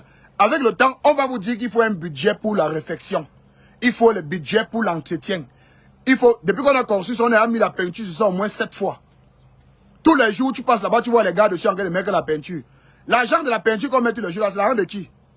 C'est l'argent de qui que vous mettez la peinture dessus tous les jours? C'est l'argent de qui? Depuis qu'on a construit le monument, vous avez déjà vu, on a mis la peinture sur le type qui est placé comme ça avec ses enfants là. Vous avez déjà vu un jour, on a mis la peinture sur le Joe qui est placé comme ça parce que lorsque on construit un monument, ce n'est pas pour venir tous les jours dépenser l'argent pour mettre la peinture dessus. Quand vous voyez la tour Eiffel en France, vous voyez les Français aller tous les jours mettre la peinture sur la tour Eiffel. Vous voyez? Vous allez mentir les enfants corbeaux, hein? Vous allez mentir les enfants nés en 2000. Les nous comme ça, vous ne pouvez pas nous mentir. Oh, ça c'est un way que normalement doit chercher les enfants comme nous du pays. Je le dis ici haut et fort. Quand vous voyez des enfants comme les Claudien Noubissi, vous voyez des enfants qui devaient gérer les choses dans ce pays. C'est un garçon brillant, intelligent. Claudien Noubissi là mérite d'être ministre de la Santé au Cameroun. Parce qu'il a des idées innovantes. Il a des idées innovantes. Si Claudien Noubissi est ministre de la Santé au Cameroun, on aura de l'innovation et de la nouvelle technologie dans nos hôpitaux. Parce qu'il est cultivé. Et il appartient à la génération de l'intelligence artificielle. Il pourra nous aider à ramener l'intelligence artificielle à l'hôpital. De telle sorte que quand ta mère arrive à l'hôpital, on la place dans un appareil et l'appareil nous fait un diagnostic de l'état de santé de ta grand-mère. S'il faut lui faire un scanner rapidement, on commence par le scanner. On ne tâtonne plus avec la santé de nos parents. Aujourd'hui, les Américains ont un appareil qui fait l'échographie d'une femme enceinte debout. Elle va et se place sur l'appareil et l'appareil vous dit qui est dans le ventre, combien de mois il a fait dans le ventre, s'il est avec sa soeur ou s'ils sont 3 ou 4, on vous donne le nombre de battements exact et les différents sexes des 4 enfants qu'il y a dans le ventre d'une femme. Aujourd'hui, nous sommes toujours en train de rouler la boue sur le ventre des femmes pour connaître qui est dedans. Les gens aujourd'hui voient même déjà l'enfant dans le ventre avant qu'il ne sorte. On te dit qu'il a le gopo comme ça, il a la tête comme ça, parce qu'on le voit dans l'appareil. On le voit dans l'appareil. L'échographie, on envoie la caméra dans le ventre, on voit la position de l'enfant pour voir s'il a les anomalies. On envoie une petite caméra. On y a l'enfant, on te dit qu'il a 3 orteils. Ou il a 4 orteils. Ou il a 6 orteils. Mais nous sommes toujours dans le noir. Les gens sont en train de se développer. Un gars comme Claudel Noubissi, normalement, est ministre de la Santé au Cameroun. Et nous sommes à l'aise. Dans un gouvernement où on a un jeune président. Ou un vieux président qui comprend que la place du jeune, c'est la place du jeune. Parce que le problème, ce n'est pas d'avoir un président jeune. C'est d'avoir un président qui respecte la position de la jeunesse, qui inclut la jeunesse dans le projet qu'il a pour la jeunesse. On ne peut pas être dans un pays où vous dites travailler pour les jeunes, et les jeunes sont loin en fait des rêves que vous voulez réaliser pour eux. Nous sommes dans un pays où les gens ne noient plus leurs soucis. Nos soucis ont appris à nager. Tellement on se bat, tellement nous sommes devenus fans de notre bourreau à un point où le jeune Camerounais ne se bat plus. Même ses soucis ne se noient plus. Il ne noie plus ses soucis. Même l'alcool est dans l'incapacité de noyer nos soucis. Pourquoi? Parce que finalement, nos soucis ont tellement ouah eux-mêmes à leur niveau que nos soucis ont begin à nager. Donc nos soucis nagent déjà, ils ne se noient plus. Nos soucis nagent déjà, les gars nagent déjà. C'est grave. Donc c'est ça la réalité. Loin des affaires de tribalisme, Betty, Bamileke, tout pour une nordiste, anglophone, francophone. Allez au champ avec ça. Le problème des Camerounais, ce n'est pas leur appartenance. Le problème des Camerounais, c'est qu'ils ont faim. Ils ont soif de vivre dignement, comme un véritable peuple. Ils vivent comme des populations. Des populations sans sens, sans direction. De la débrouillardise. La mendicité. Les gens sont obligés de mentir pour avoir de quoi payer le loyer. À la fin du mois. Regarde la jeunesse, regarde ce qu'on est devenu. Hein? Aujourd'hui, on est dans les affaires des stars. Les jeunes influenceurs qui font le lobby sur Internet. Les jeunes qui sont entrés dans la propagande des jeux de hasard. Les plus grands panneaux, on devrait dans mon pays aujourd'hui avoir sur des grands panneaux publicitaires un ensemble de jeunes entrepreneurs qui ont fait des découvertes. Par exemple, les frères comme les Tema Biwele, qui sont à la NASA aujourd'hui. Et beaucoup d'autres de ces sœurs, parce que nous avons au moins 6 Camerounais à la NASA. Et les 6 Camerounais qui sont à la NASA sont à des postes clés de la NASA. Ils sont très importants pour la NASA. On devrait avoir des panneaux publicitaires où on les rend hommage, où on les met en avant, par rapport peut-être à l'innovation qu'ils apportent dans différents secteurs au Cameroun.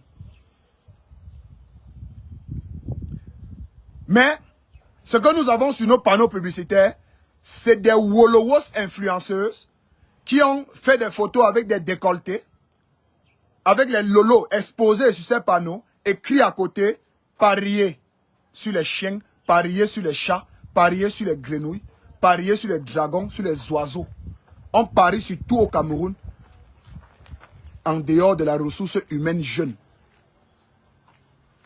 On parie sur tout au Cameroun, sur les dragons, sur le football, sur le basket, sur les oiseaux, les hirondelles, les silures, sur les chiens qui courent, les chevaux.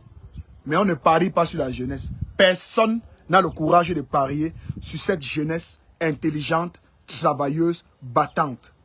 Personne n'accepte miser sur elle. Nous sommes partis très loin. Nous sommes morts.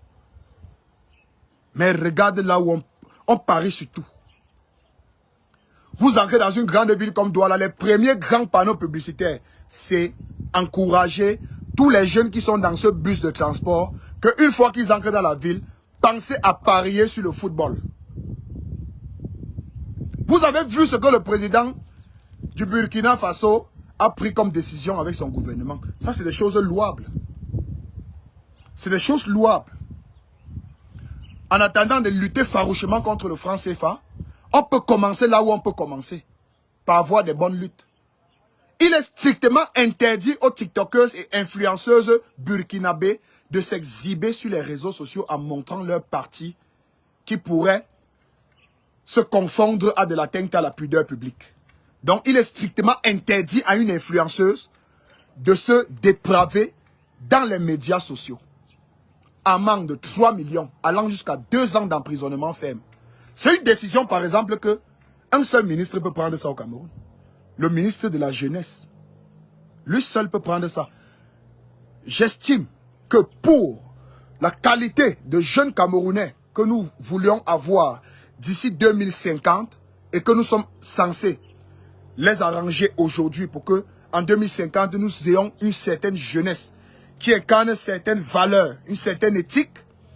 Moi, le ministre de la Jeunesse, voyant que celle-ci est plongée dans de la délinquance juvénile assez accélérée, dans de la dépravation et de la facilité sur les réseaux sociaux à acquérir de l'argent, j'estime que des influenceurs ne devraient plus jamais montrer les fines petites joues de leur sein ou de leur cuisse dans les réseaux sociaux.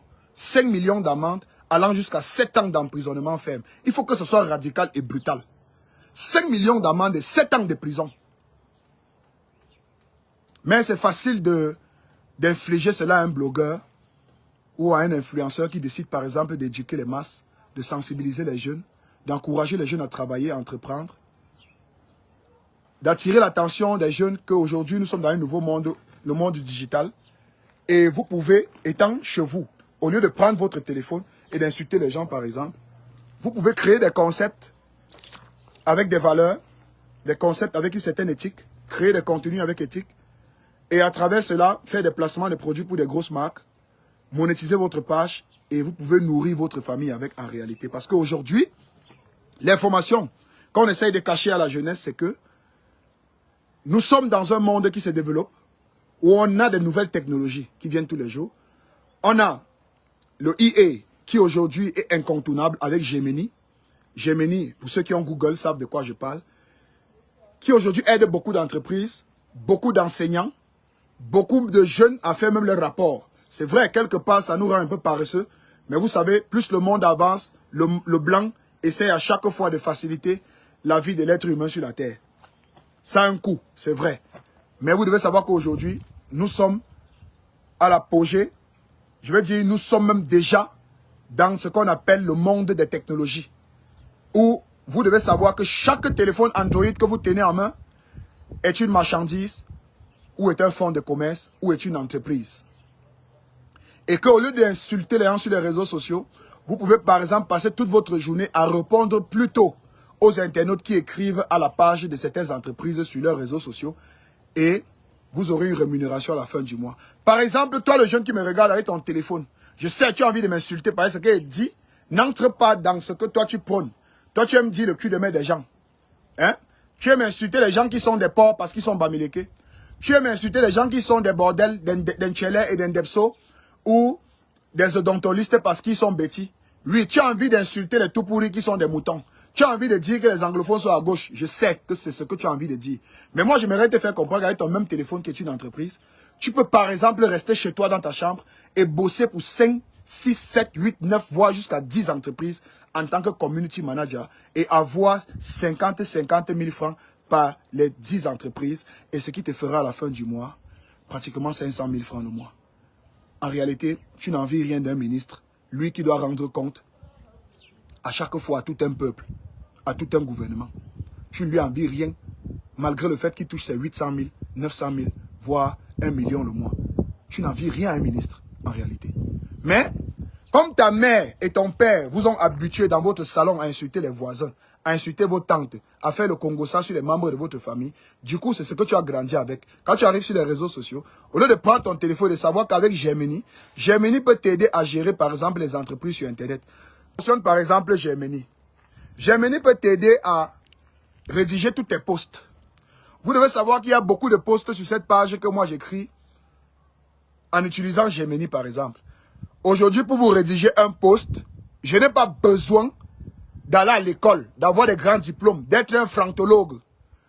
J'ai juste besoin d'informer à Gemini, par exemple, que j'aimerais rédiger un post sur ma page en encourageant la jeunesse à se mettre dans l'entrepreneuriat jeune, l'auto-emploi, peu importe les difficultés que nous traversons au pays, qu'à partir d'un téléphone Android, qu'on appelle smartphone, ils peuvent par exemple devenir des personnes intègres en travaillant pour des multiples entreprises. Gemini, peux-tu m'écrire un message dans ce sens pour encourager la jeunesse à finalement prendre la décision de s'auto-employer? Gemini va me structurer au moins 200 textes si elle veut. Je choisis parmi les textes qu'elle veut et avec le bon français. Parfois même, tu finis d'écrire un texte. Tu ne crois pas trop à ton texte. Tu te dis que quelque part, il pourrait avoir beaucoup de fautes dans ce texte. Tu portes le texte et tu vas donner à Gemini. Tu n'as pas été à l'école. Mais tu dois t'adresser aux personnes qui étaient à l'école. Et ils doivent quand même lire un peu de sérieux dans tes écrits. Tu prends ton texte, tu dis à Gemini que, s'il te plaît, peux-tu me corriger toutes les fautes d'orthographe dans ce texte et surtout mieux l'orienter ou le rendre beaucoup plus professionnel pour que les gens puissent comprendre véritablement ce que je voulais dire. Gemini prend ton même texte, il te restructure ton texte comme ça en corrigeant les fautes d'orthographe et tu publies. Mais vous êtes sur Internet en train d'insulter les gens. Vous insultez vos pères, vos mères sur les réseaux sociaux. On ne peut pas vivre avec ça. Il faut aussi revoir le dossier de votre président. Depuis, nous sommes nés, il est toujours là. Tous les jours. Toi, tu fais quoi pour qu'il parte? Bon, toi, tu sais à quoi? Quelle est l'initiative que tu as prise pour qu'il go? Par exemple,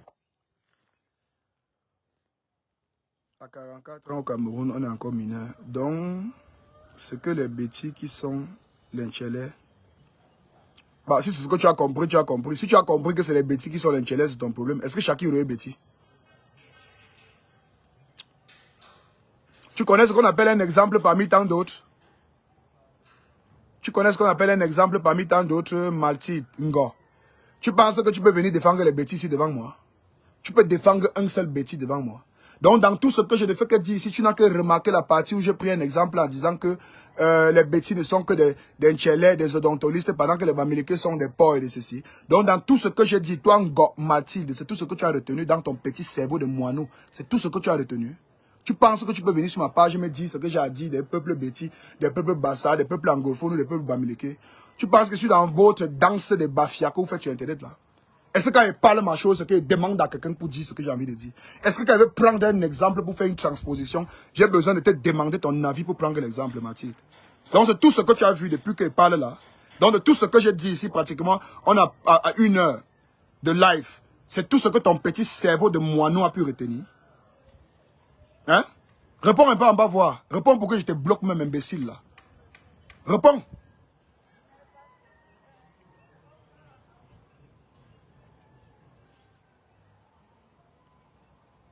Chouin.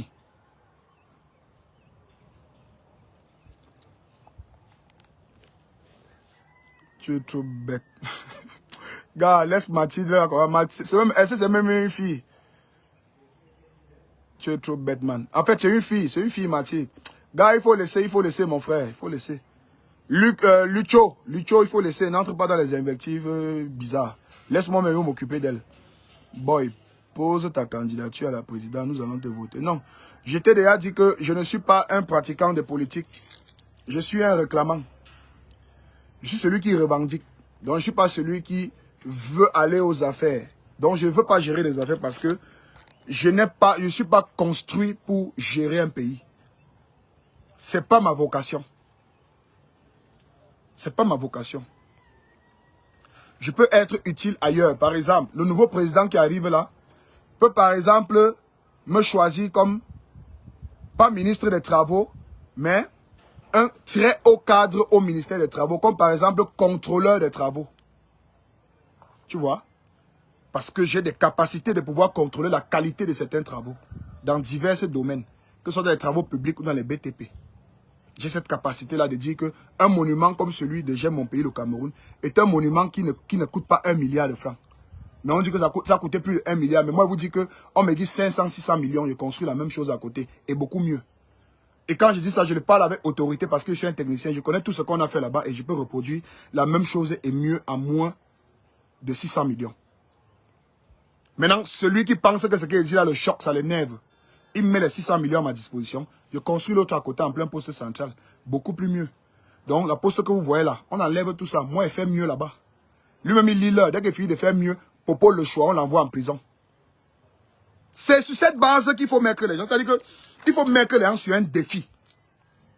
Il faut mettre le challenge. Chaque personne qui a un poste clé au Cameroun doit avoir un challenger. Il doit avoir son opposant en face de lui. Comme par exemple l'autoroute qu'on est en train de construire depuis là. C'est quand ça va finir, quand on va contrôler la qualité de ce qui est posé sur comme beaucoup de gens. Non, c'est pendant. On ne peut pas attendre qu'on finisse de construire l'autoroute pour qu'on vienne juger de la qualité de l'infrastructure. Il faut déjà des experts qui vont devoir analyser et surveiller le travail de façon progressive jusqu'à ce qu'on arrive à la fin. Ouais. Comme par exemple la route Ngousso-Soa, c'était une mauvaise idée, par exemple,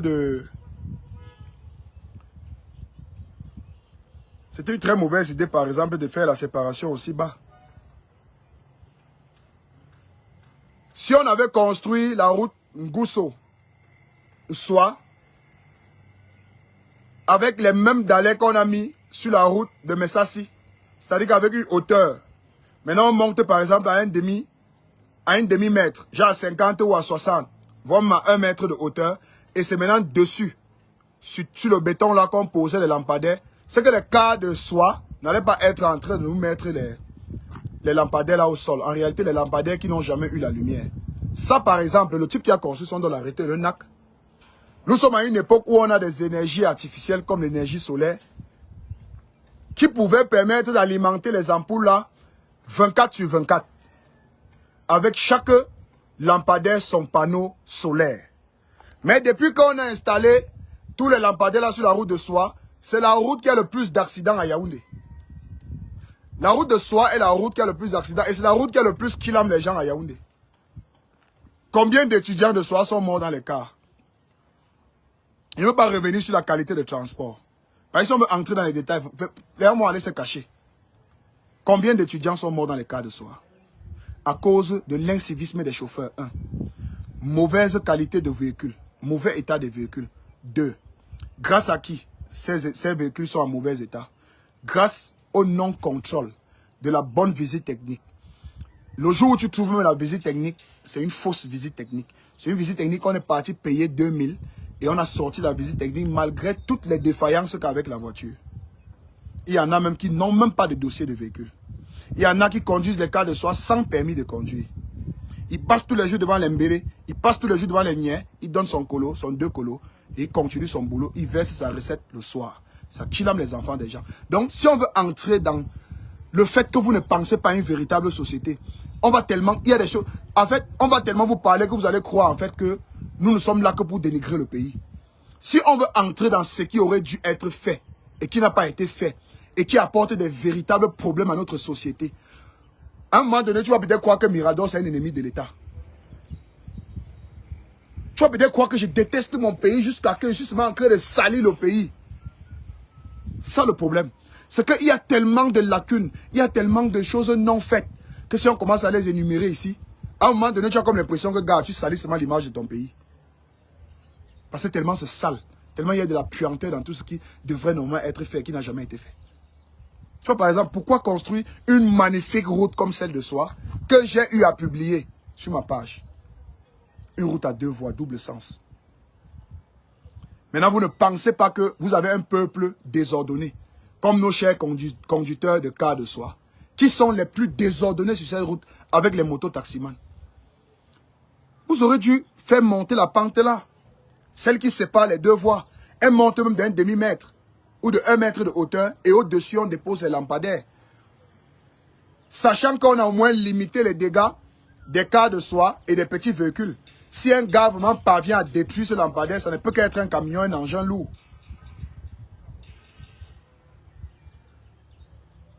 Bon, pourquoi avoir aligné les lampadaires sur tout le tronçon de soie et que jusqu'à aujourd'hui, ça n'a jamais connu la lumière? Pourquoi avoir mis le lampadaire? C'est l'argent de qui? Ce n'est pas d'autre argent que vous dépensez pour construire des choses qui ne marchent pas. Maintenant, vous avez construit le monument J'aime mon pays, le Cameroun. Maintenant, il y a un projet qui consiste à détruire le monument maintenant pour faire l'échangeur qui avait été pensé là-bas. Et qui est un bon projet d'échangeur. À 2 sens. Un échangeur, 4 niveaux, avec un sous-sol. Dans le sous-sol, c'est le tramway, le train qui passe. Est-ce que lorsque je vais lever mon drone là-bas et faire la propagande sur cet échangeur, un Ivoirien pourrait me parler fort? Un Ivoirien ne peut pas me parler. Vous mettez un échangeur là-bas à 4 niveaux comme celui du Ghana. Mais quand je me place en bas pour faire la vidéo, l'Ivoirien ferme sa bouche parce que il n'y aura pas deux personnes capables de valoriser cela comme moi. Mais ne me demandez pas d'aller valoriser un monument de rien du tout, où en réalité on interdit aux Camerounais de venir se filmer là parce qu'il faut payer. Payer quoi? On paye quoi? Vos machins, on paye quoi sur ça? Mieux me marier et pas me filmer au marigot. On paye quoi? On paye quoi? Un truc sans valeur, on paye quoi là-bas? Parce que vous avez fait deux bananes qui se superposent et vous avez écrit « I love my country, j'aime mon pays ». Est-ce qu'on a besoin que ce soit écrit pour aimer le pays? On fait quoi avec? Jusqu'à vous finissez de construire un truc comme ça avec l'argent des Camerounais, un argent que vous avez même volé, détourné. Maintenant, pourquoi nous, on se marie, on passe filmer là-bas, ou on passe filmer lors de l'anniversaire, ou pour passer du temps en bas du monument, de notre chose, on doit payer. Mais, what is going wrong with you, man? What's going wrong, man? Qu'est-ce qui vous arrive?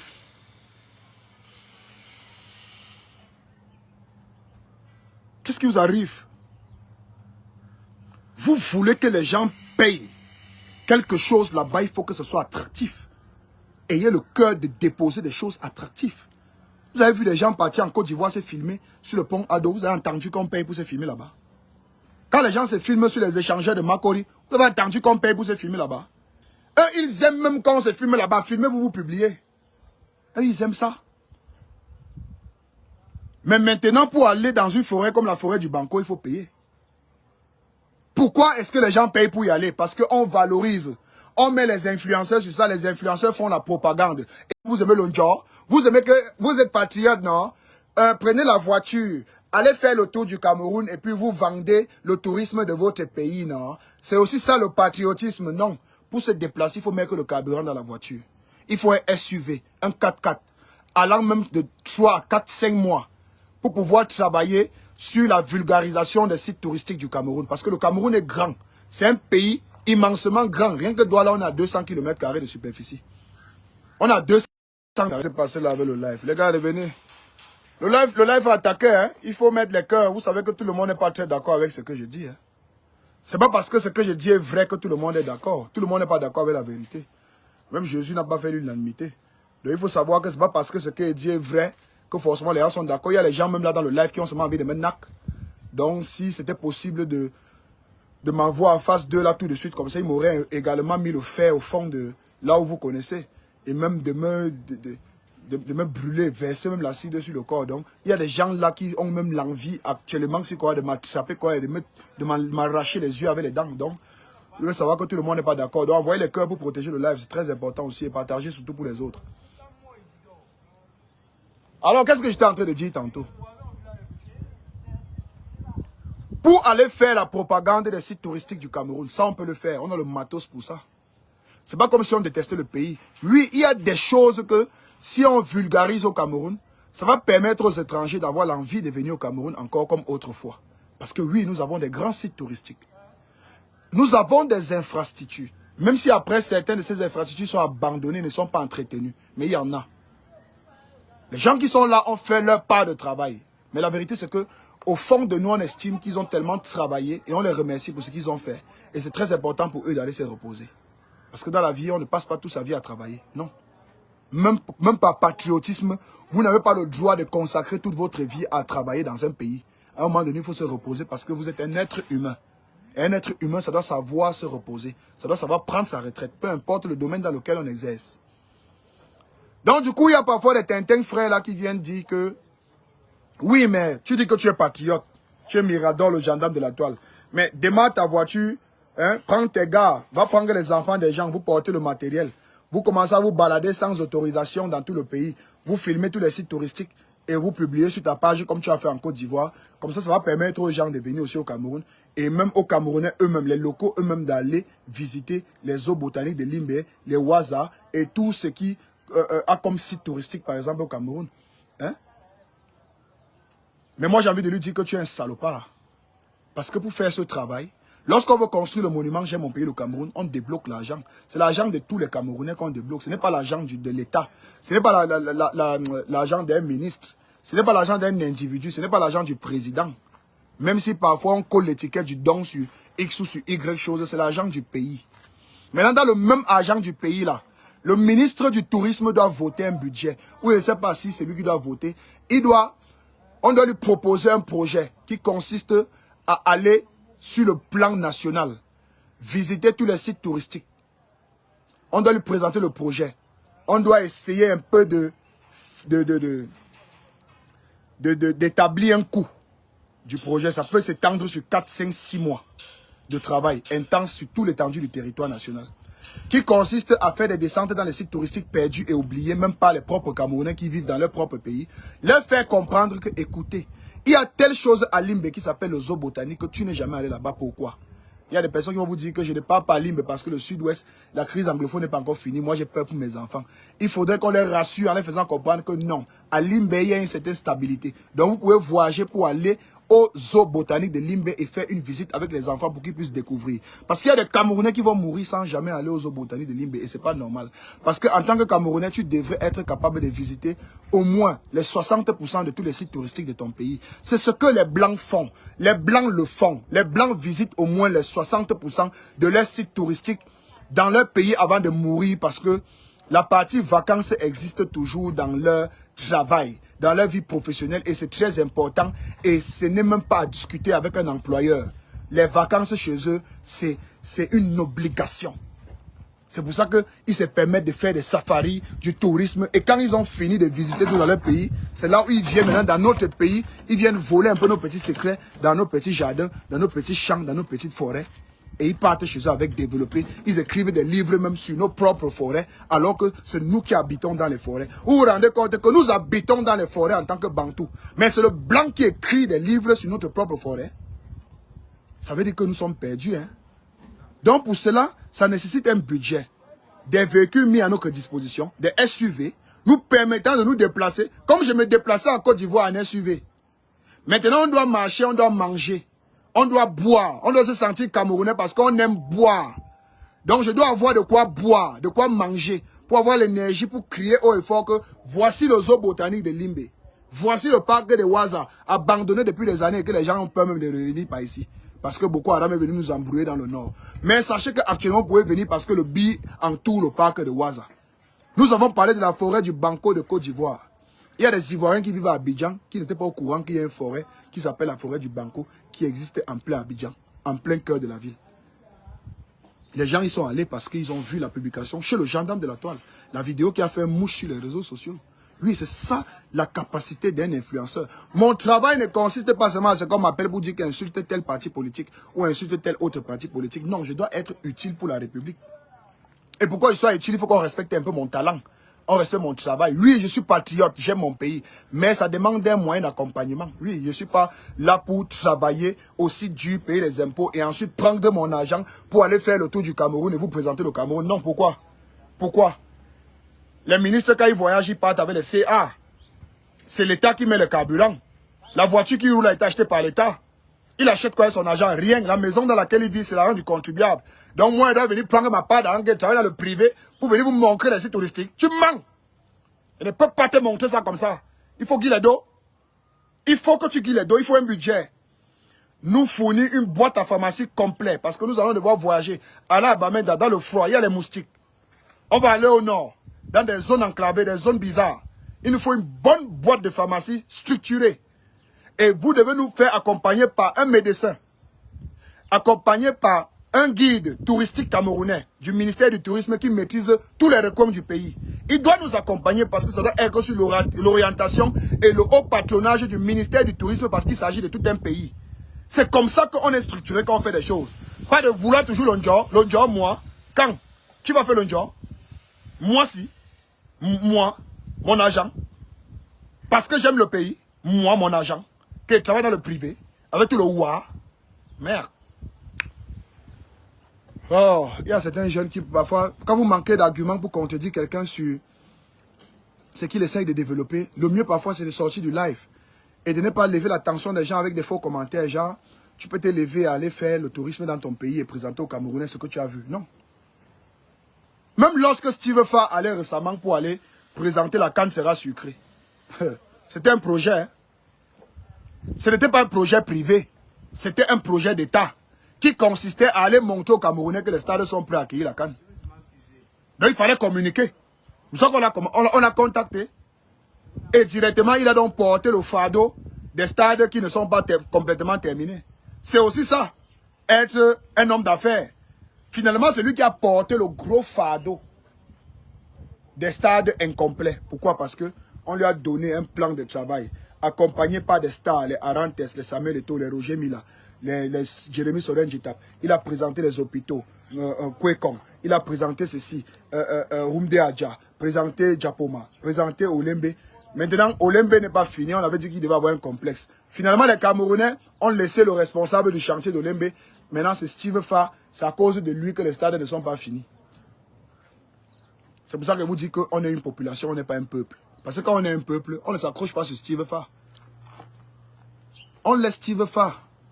Il va répondre de ses actes en temps et en lieu. On s'attaque à celui qui gouverne. Que telle chose n'a pas été faite, tu avais promis le complexe, il n'y a pas le complexe.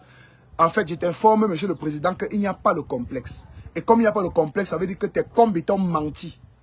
Le ministère des Sports et les entreprises chargées de construire ton stade qui a ton nom t'ont menti parce qu'ils n'ont pas mis le complexe. Il n'y a pas la piscine, on t'a menti. Est-ce que tu allais faire un tour au chantier? Non, tu es fatigué, mais permets-moi de te dire qu'ils t'ont menti. Il n'y a personne pour dire au président qu'on l'a menti et qu'on l'a niqué. Donc du coup, je ne peux pas accepter le fait que les gens disent qu'il est mal entouré. Parce que c'est lui qui choisit son entourage. Donc, il a choisi les bandits, il a mis autour de lui. Et c'est eux qui le traitent comme ça. Donc du coup, tout le monde maintenant lui prend comme responsable de tout ce qui est défaillant. Pourquoi? Parce qu'il n'a pas le contrôle sur ses propres amis qu'il a mis aux affaires. C'est tout. Quand on dit ça, est-ce que c'est méchant? C'est pas méchant. C'est pour permettre aux autres de comprendre que, hey, vous qui arrivez là, on ne peut plus vous laisser faire ça. Parce qu'il s'agit d'un peuple à respecter, le peuple camerounais. Le socle granitique même de l'Afrique. Oui, c'est tout. Bon, moi, je m'avais dans mon travail et c'est le plus important. Et moi, je vous dis toujours, le plus important d'abord, même avant de mener un quelconque combat dans cette vie, le premier combat doit d'abord être le combat de suivi, le combat pour la suivi. Et le combat pour la suivi, c'est de sortir de travail comme tous ces jeunes qui sont au chantier avec moi et qui sortent tous les jours de leur vie, mettre de l'énergie physique dans ce qu'ils font, mettre de l'énergie spirituelle et de leur talent qu'ils ont acquis au travers des multiples formations parce que c'est très important de se former. Vous ne mourrez qu'avec ce que vous avez à la tête. Il faut travailler, lutter pour sa survie, chercher à se développer. Voir dans quel contexte tu vis. Tu es au Cameroun. Au Cameroun, le laxiste gouvernemental. Est-ce que ça peut te permettre, à travers ce laxisme, de pouvoir te positionner en attendant qu'un véritable gouvernement qui ne sera plus du tout laxiste et qui va mettre des points et des i sur un certain nombre de choses. Et parce que la vérité, c'est ça. C'est que le prochain gouvernement qui arrive, s'il décide de travailler en bonne et due forme, en toute droiture, beaucoup de personnes vont souffrir parce que nous n'avons pas été habitués à la droiture. Nous avons été habitués à la corruption, à la malversation financière par ceux qui sont censés gérer nos fonds nationaux, c'est-à-dire que le contribuable. Nous avons été toujours dans de la bassesse, une éducation de facochère, un pays avec un taux de délinquance juvénile quand même assez élevé dans presque toutes les villes du Cameroun. Donc du coup, ça sera très très compliqué, surtout pour ceux qui conduisent les voitures, qui tentent d'une ville à une autre sans permis de conduire, sachant qu'en route, lors de la prévention routière, il n'aura qu'à présenter un 5 000 ou un 3 000 francs à l'agence de prévention routière. Là, ça sera compliqué parce que dorénavant, il va falloir faire par exemple de la prison et payer des amendes quand même assez plus élevées que 3 colos ou 4 colos. Donc du coup, ça sera un bouleversement total dans la vie des Camerounais qui vont passer de population merdique, mal éduquée et immorale à peuple digne, intègre, souverain et surtout patriote. Donc du coup, je vous encourage toujours à travailler. Première lutte pour la suivi, parce que c'est quand tu as fini de bien manger et que tu as l'énergie comme Miraldor, que tu serais capable de faire une quelconque revendication en toute légitimité en tant que citoyen de ton pays. Sans toutefois entrer dans les invectives, dans les injures publiques, surtout pas insulter les autorités de ton pays qui sont encore aux affaires. Oui, tu peux de temps en temps les naguer un peu quand on les a déjà chassés. Vous voyez un peu comment on a nagué celui qui est en prison, qui était la défense, qui a volé beaucoup d'argent là. Vous voyez que tout le monde le nague aujourd'hui parce qu'il est un gâta. Donc du coup, ce n'est plus le ministre de la Défense. Donc du coup, n'importe qui peut le naguer comme il veut parce qu'il n'a plus de pouvoir. Vous voyez comment les Gabonais ont nagué Ali Bongo parce que Ali Bongo a demandé qu'on fasse le noise, que crier. Personne n'a crié, donc on peut le naguer parce qu'on n'a plus le président. Donc du coup, avant de vouloir t'attaquer au Mamba Noir. Rassure-toi que le Mamba Noir a été neutralisé. Donc, du coup, ils ont encore la puissance. Donc, ne t'hazarde pas dans les vidéos parce que tu mènes un combat stupide à la con. Tu te permets d'insulter les autorités de ton pays, genre ministre, député, nanani, président. Non, on va te pour ton gars. T'avais raison. Pourquoi? Parce que tu aurais insulté une autorité. Tu vois un peu, injure publique à l'endroit d'une autorité, par exemple. Comme le petit frère qui avait dit, Popol, le Goku de ta mère, celle de ton gouvernement, vous voyez qu'il est Gongata. Or, ce qu'il revendiquait était vrai, mais sauf qu'il a gâté sa revendication avec les injures. Il a dit, nous sommes à la PHP. On nous paye 102 000 francs le mois. Déjà, ce qui est un salaire minable pour les gars qui travaillent dans les plantations de bananes, plantains. Mais non seulement on nous paye 102 000, mais ça fait pratiquement 6 mois qu'on nous a pas bail. Et quand on veut revendiquer, il nous fait le chantage. Toi d'abord, ton gouvernement, le gros cul de ta main, on l'a mis au gata. Or, derrière ça, il y avait une plainte. La plainte n'a pas été prise en compte. Pourquoi? Parce que ensuite, il y a eu le gros cul de ta mère. Donc, sachez faire la part des choses. C'est pas parce que tu fais des revendications, c'est pas parce que tu es légitime en tant que fils du pays que tu vas croire tout te permettre, en fait. Il faudrait que tu saches que les gens t'écoutent et rends ce que tu dis agréable pour ceux qui t'écoutent. Donc, je suis un peu contre tous ces blogueurs, activistes, politiques, hein, influenceurs ou bien partisans des différents partis politiques qui à chaque fois plongent dans les invectives, soit sur les plateaux de télé, ou soit dans les réseaux sociaux, ou même dans les bars au quartier. Parce que n'oubliez pas, les jeunes vous suivent. You want to go to? The younger bar no different. This is my take back and bring them back. So I'm the true already. The one we hold it. Wait, not so you want to take her. Then you want boss the hole you want? No, it told me so one day. We don't put that hole. Yeah. But Yeah. I don't go. Why you want to take her now? I don't already go me. It talk chances and things. Now chances and things. They no who no they. No hole no day. Tell you, call you for yes or tell you. So that I go. First I go put that hole, then quickly can finish put that gate. Donc en fait, voilà, c'est ça. Donc quelque part, vous constatez bien que naturellement, oui, je suis aussi anglophone. Vous le savez très bien. Non seulement j'ai fait la section anglophone, mais je suis aussi anglophone d'origine, donc de Santa.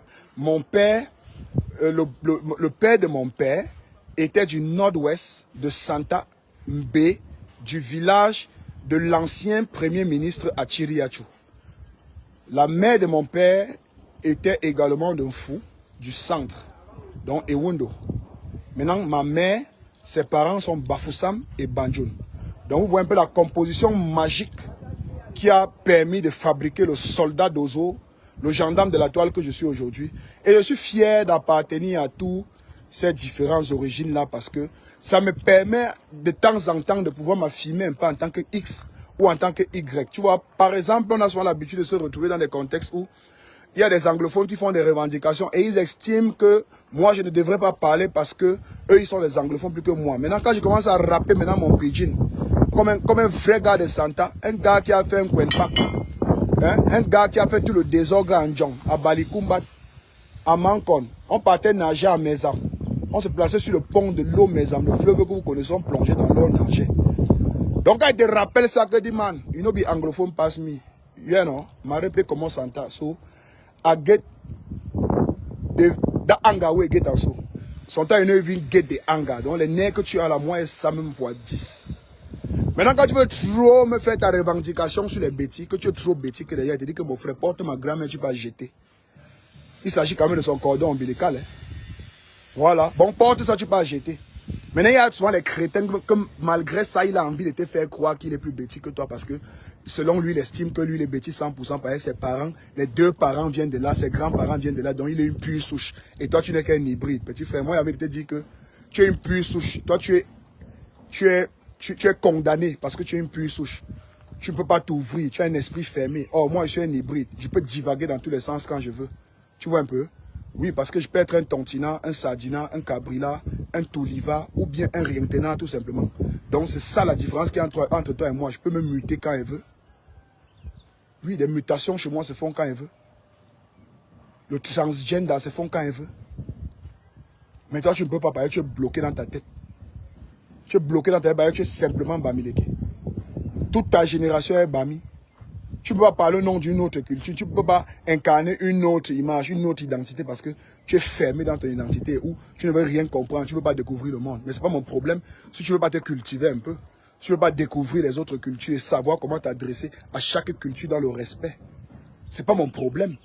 Donc les gars, sur ce, moi je vais continuer mon travail. Et vous, je sais, certains me regardent étant au travail. D'autres sont en plein chômage, désolé. Mais je vous ai dit, vous qui êtes au chômage, vous avez des diplômes, mettez vos diplômes de côté, prenez vos smartphones, au lieu de passer vos longueurs de journée à regarder des influenceurs qui ne vous apportent rien à votre vie, devenez vous-même des influenceurs. Oui.